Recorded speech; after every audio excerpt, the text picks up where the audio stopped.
সাথে যে আপনি যুদ্ধটার কথা বলেন, আপনি সেভেন সিস্টার্স দখল করেন, মানে ব্যাপারটা হচ্ছে এরকম যে ওই আমি কয়েকটা রিলসে দেখি আর কি, বিশাল বড় একটা মানে দৈত্যের সামনে গিয়ে ছোট একটা বিড়াল অনেকক্ষণ ধরে এরকম এরকম করছে, যখন একটু দরজাটা খুলে দেওয়া হলো, হ্যাঁ, তখন ওই বিড়ালটা কাইমাই করে দৌড় মারলো। আমি আমার নিজেদেরকে বিড়াল বলছি না। দেখেন ভাই, ভারতের সাথে প্রথম ব্যাপার হচ্ছে আমি আমেরিকার সাথে যুদ্ধ করতে যাব কেন, ভারতের সাথে যুদ্ধ করতে যাব কেন? আমার 1,75,000 সৈন্য মনে হয় নাই, এরকমই সামথিং আমাকে একজন ডিজিএফআই অফিসার বলছিলেন আমাদের সৈন্য সংখ্যা কত, আমাদের আর্মি অফিসারই বা কত। আর সবচেয়ে বড় ব্যাপার হচ্ছে যে আমরা যে ভারতের সেভেন সিস্টার দখল করব, যদি ভারত সিরিয়াসলি আমাদের এইসব কথাবার্তা সিরিয়াসলি নেয়, ওরা যদিও আমাদের এইসব কথাবার্তা শুনে হাসে, ওরা আমাদের কথা সিরিয়াসলি নিলে কি হবে আপনি একবার কল্পনা করতে পারেন? আপনি একদিকে ভারতের আধিপত্যের কথা বলেন, অন্যদিকে আপনি 50,000 টন চাল আনেন, ডিম আনেন, চিনি আনেন, আজকে পেঁয়াজ আসছে লজ্জা। এই দেখেন দেখেন কি অবস্থা, 100 মতো, লজ্জা শরমের একটা লিমিট। এবং আজকের পেঁয়াজ আসার পরে দাম অর্ধেক কমে গেছে।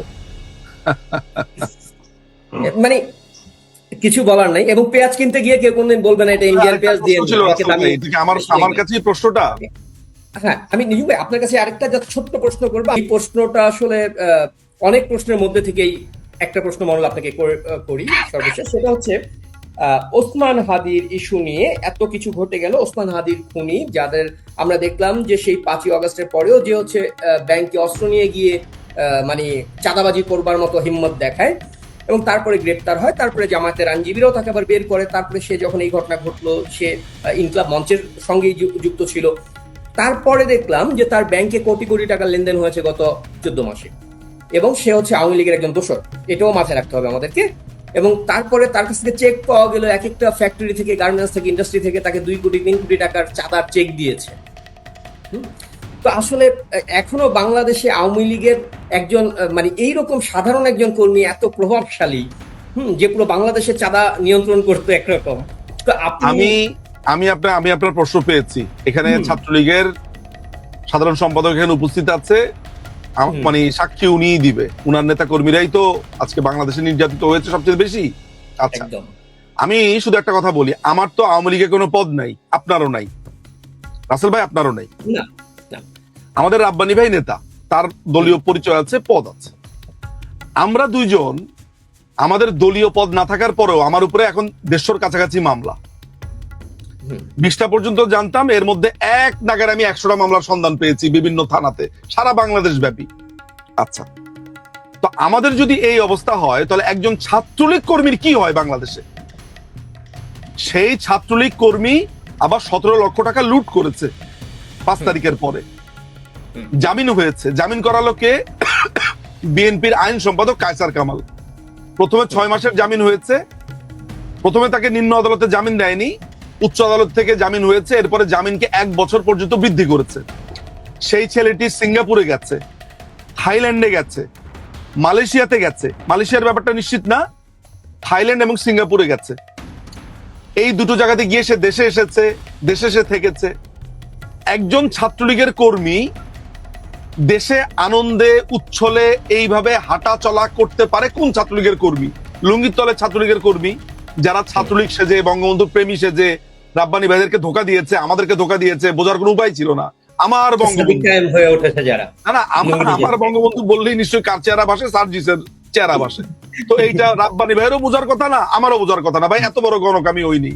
যেই লোক আমার বঙ্গবন্ধু বলে মানে মারা যাওয়ার উপক্রম হয়, বঙ্গবন্ধু নিজেই তো মোশতাককে চিনতে পারে নাই, মানুষই বুঝতে পারে নাই যে বঙ্গবন্ধুর মা মারা গেছে না মোশতাকের মা মারা গেছে, কান্না দেখে। সুতরাং ওগুলো বলে লাভ নেই, আমাদেরকে ধোকা দিয়েছে, আমরা ধোকা খেয়েছি। এই ক্রেডিট আমাদের, কারণ আমরা বিশ্বাস করেছি। এই যদি আমাদেরকে ব্লেম করা হয়, আমি ব্লেম দিতে রাজি না, ওইটা আলাদা আলোচনা। এখন সেই ছেলেকে আবার আপনি ইনকেলাব সংস্কৃতি মঞ্চেতে নিয়ে যাচ্ছেন, তার সাথে আলোচনা করছেন, সেগুলোর ভিডিও আমরা দেখেছি, আপনার সাথে প্রচারণাতে অংশ নিয়েছে। এখন টাকার ভাগ বাটোয়ারা নিয়ে আপনাকে মেরে ফেলেছে, টাকার ভাগ বাটোয়ারা নিয়ে আপনাকে মেরে ফেলেছে। আমি যদি এখন বলি যে এই ছেলেটা এতবার বিদেশে গেছে, থাইল্যান্ডে গেছে, এগুলা হাদির টাকা পাচার করতে গেছে, তাকে দিয়ে টাকা পাচার করিয়েছে, তখন কি হবে? তো এখন যদি মনে করেন সাদেক কাইয়ুম, তারপরে হচ্ছে যে ফরহাদ, এস এম ফরহাদ, তারপরে হলো যে আপনার এটার নাম কি হাসনাত সার্জিস, এরাও তো ছাত্রলীগের কর্মী ছিল। এখন এখন তাহলে বলবেন যে ছাত্রলীগ করেছে এই যা যা মেহেম করেছে? না, যে আপনাকে ধোকা দিয়েছে আপনি 15ই আগস্টের পরে বলতে পারেন যে আওয়ামী লীগের লোকেরাই করেছে? না, ষড়যন্ত্রকারী। আপনার 1971 সালে যে মালিক মন্ত্রিসভা, কে আওয়ামী লীগ করতো না করতো এগুলো কোনো ম্যাটারই না, ম্যাটারটা হচ্ছে সে বেইমানি করেছে। আচ্ছা, সেই ক্ষেত্রে তো আমরা বলতে পারি যে বিএনপির নেতা জামাতে গেছে না, আখতারুজ্জামান তো বিএনপি থেকে বহিষ্কার হয়েছে, তারপরে গেছে জামাতে, তাকে তো আর আপনি বিএনপি বলতে পারবেন না এখন আর, তাই না ঘটনা? আচ্ছা, একই ব্যাপার, একই তো ঘটনা। সুতরাং এই পুরো ব্যাপারটা করা হয়েছে কি দুটো জিনিস। এরা খুব সুনিপুণ ভাবে হাদি নামে একটা ক্যারেক্টার তৈরি করেছে। যে কোনো মানুষ, ঠান্ডা মাথার মানুষ খালি জিজ্ঞেস করলেই হবে, আচ্ছা ভাই একটু বলতে পারবেন হাদি কিসের জন্য বিখ্যাত? হাদি কিসের জন্য এই কাজী নজরুলের পাশে গিয়ে শায়িত হয়েছে? তার একটাই গুণ ছিল, সে সাউয়া মাওয়া ছিঁড়া ফেলবে, এটা হচ্ছে তার ডায়লগ। সে হাঁটুর গিরায় মারবে, তার ডায়লগ হচ্ছে একে গালি দেওয়া। এবং আজকে একটা ভিডিও দেখলাম যেটা খুবই ভয়ঙ্কর। সে বলেছে, এটা একটু বেশি ভয়ঙ্কর আসলে। সে বলেছে 1971 সালে ভারত এবং আওয়ামী লীগের জন্য অনেক মানুষ মারা গেছে, অর্থাৎ মুক্তিযুদ্ধটা আমরা ফাউ করেছি। এই ভিডিও প্রতিশোধ নেবার সময় এখন এসেছে, এই কথাটাও ছিল সঙ্গে, সেটার প্রতিশোধ নেবার সময় এখন এসেছে। না, আমি বলি, আমার মনে হয় না যে আমার এই কথাটা শোনাতে খুব বেশি সময় লাগবে।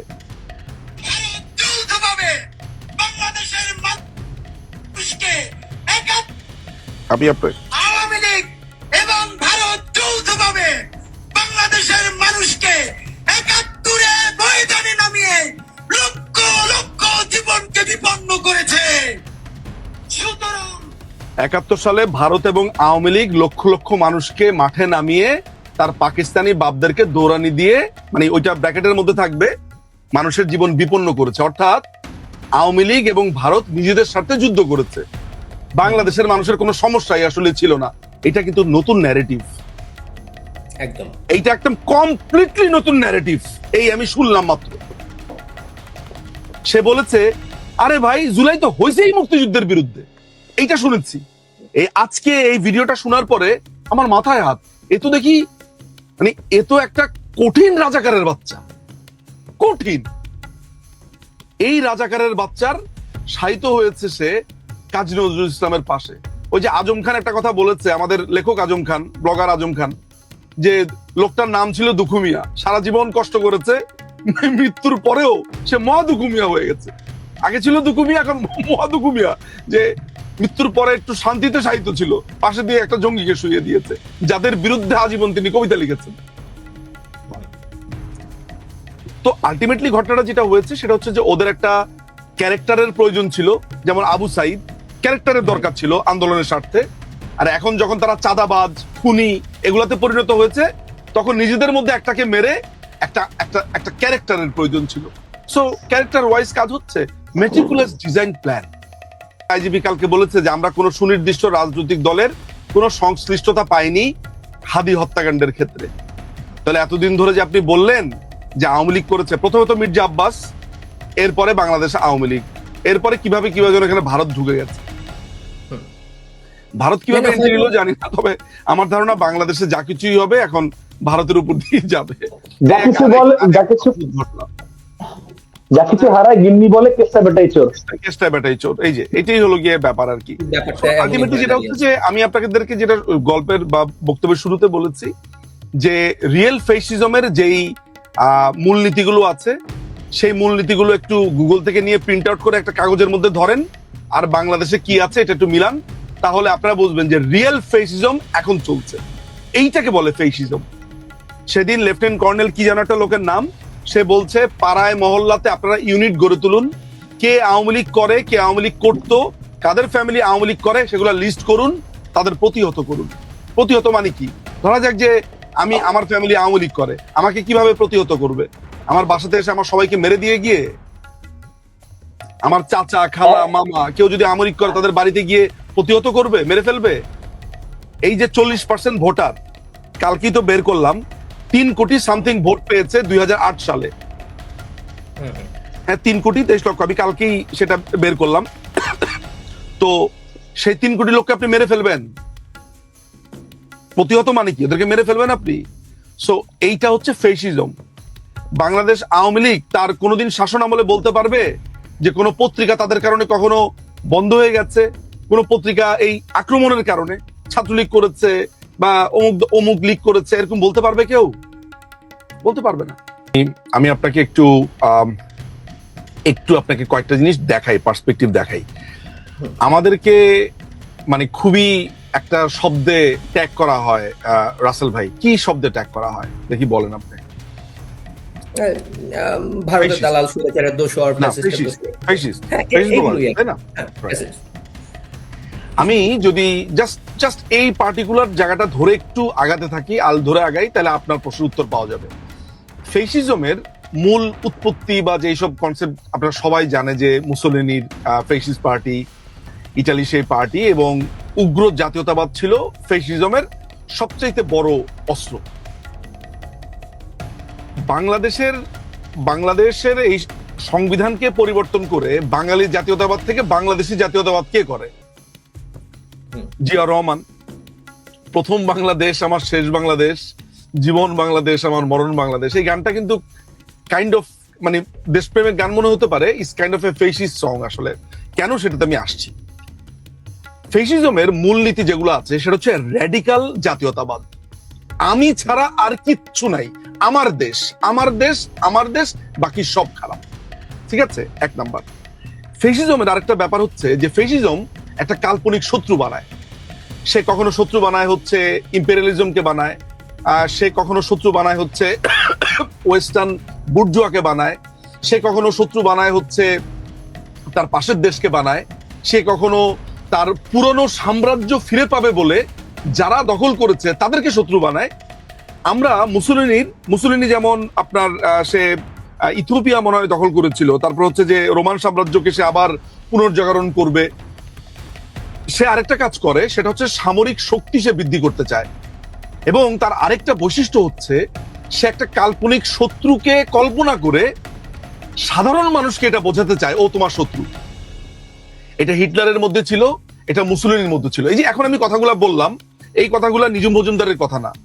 কোনো মানুষ খালি বললেই হবে, এখন গুগলে গিয়ে বললেই হবে ফেসিজমের মূল নীতিগুলো কি কি, তাহলে আমার কথাগুলোই বের হয়ে আসবে। এখন হিটলার কি করেছে? হিটলার বলেছে যে ইহুদিরা সমস্যার মূলে, তাদেরকে নিধন করো, মারো, এবং জার্মান এগিয়ে যাবে, জার্মানের উপরে কিছু নাই, জার্মান খালি দখল করবে। এই তো হিটলার করেছে।